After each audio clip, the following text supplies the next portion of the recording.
आप हमारे YouTube channel S लहरिया म्यूजिक को सब्सक्राइब करें और बेल आइकन के घंटी को क्लिक करें।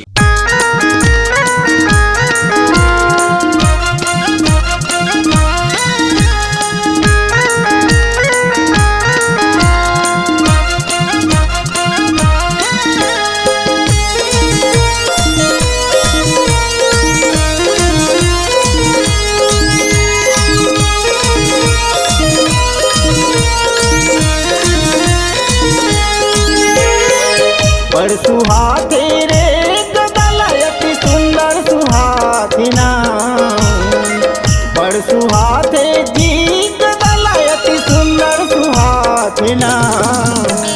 तोर घर के तोर घर के आमा के चटनी गोरी मोला गजब मीठा थिना। तोर घर के आमा के चटनी गोरी मोला गजब मीठा थिना।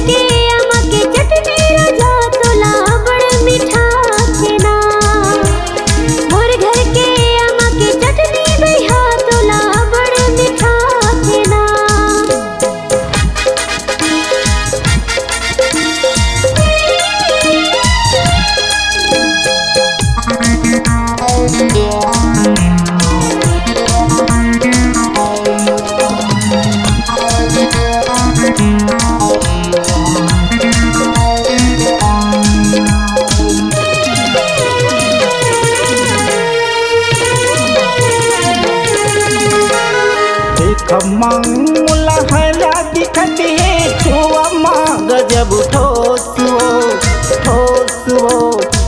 खम्मंगुला हला दिखती है छुआ गजब ठोसुओ ठोसुओ।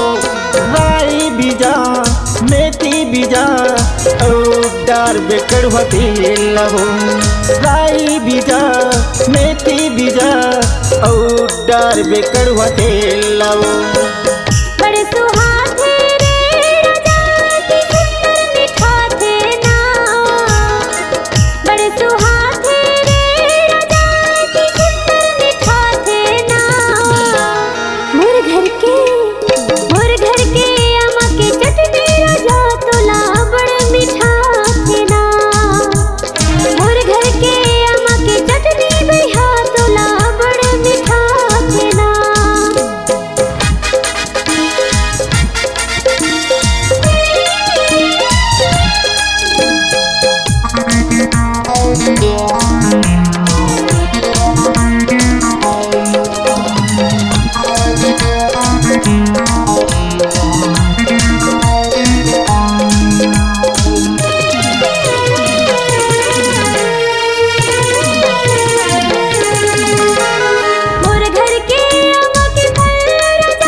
बड़ सुहाते रे गदलयति सुंदर सुहातिना, बड़ सुहाते जी गदलयति सुंदर सुहातिना।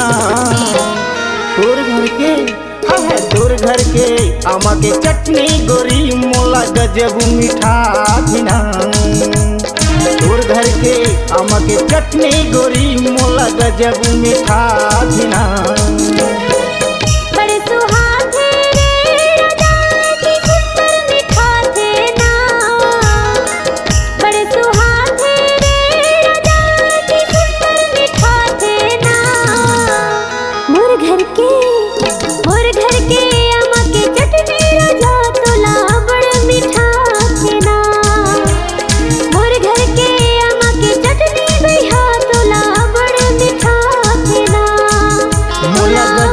मिठास ना मोला गजब मिठास दी मोला गजब मिठास ना।